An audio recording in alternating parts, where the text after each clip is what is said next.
Durante séculos, a nossa escola se preocupou em transmitir conhecimentos. Basicamente, esses conhecimentos se expressavam na forma de informações, conceitos e procedimentos. Assim, os currículos escolares previam que os alunos precisavam saber e distinguir sujeito de predicado, verbo de adjetivo, escrever as palavras corretamente, segundo a ortografia vigente, fazer cálculos de somar e multiplicar, dançar quadrilha, medir a distância em um mapa empregando a escala gráfica, saber cantar o hino nacional e se comportar diante do hasteamento da bandeira, entre outros conhecimentos. Praticamente todos eles eram ensinados pelo professor, a quem cabia a responsabilidade de transmitir da melhor maneira possível tais conhecimentos. Outro ponto importante desse modelo educacional é que os conhecimentos estavam encadeados em programas curriculares segundo uma concepção de que aqueles apresentados em um ano preparavam os alunos para o ano seguinte. Não havia grande preocupação em explicar por que o aluno precisava saber determinado conteúdo.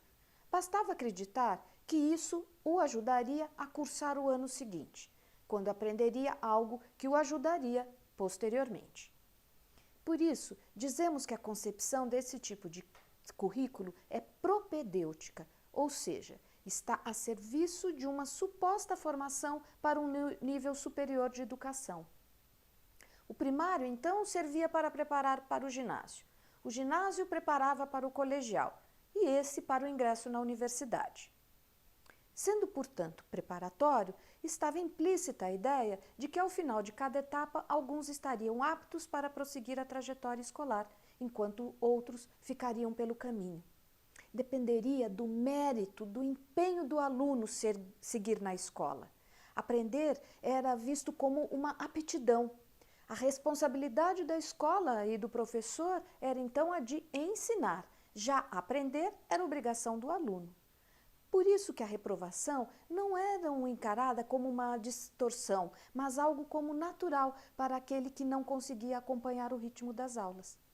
Não é por outro motivo que um recente ministro afirmou que os cursos superiores devem ser mesmo destinados apenas a uns poucos, supostamente os melhores. A maioria pode ou deve se contentar com um curso médio, tratando-se de qualificar para ingressar no mercado de trabalho. Hoje, não mais se aceita qualquer visão de educação que considere que apenas algumas crianças ou parte dos jovens são capazes de aprender e, portanto, ingressar na universidade. Esse é um direito de todos. Exceto aqueles que têm comprometimentos neurológicos muito graves, sabemos que todos os estudantes são capazes de aprender qualquer coisa. A questão é como se ensina e como se concebe esse aprendizado. Todo aluno tem potencial para aprender qualquer assunto ou disciplina. Por outro lado, nem todos os estudantes têm o mesmo interesse por tudo que lhes é apresentado na escola, pois isso varia de criança para criança, de jovem para jovem. Esse interesse não decorre propriamente do seu meio social, ainda que ele tenha papel importante. O interesse depende fundamentalmente dos estímulos que recebem para aprender. Tais estímulos são tanto internos, uma mobilização da vontade, do desejo de aprender, da autodisciplina, da persistência e mesmo da resiliência frente às dificuldades, como de elementos externos, aulas atraentes, a compreensão de que será importante conhecer tal assunto, entre outros aspectos. Assim, alguns alunos terão enorme prazer em aprender a fazer cálculos, a resolver problemas matemáticos complexos, enquanto outros podem preferir as análises literárias ou mesmo as análises históricas. Alguns terão muito prazer em aprender fazendo estudos de meio, conhecendo lugares e pessoas, enquanto outros podem achar mais interessante aprender por meio de um vídeo ou de um jogo, por exemplo. O ponto que precisa ser realçado é: a capacidade de aprender é a mesma em todos. Não há uma mente dotada para aprender as chamadas ciências exatas e outra mente dotada para aprender humanidades.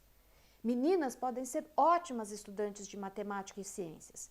Meninos podem ter interesse em estudos literários, de teatro e dança.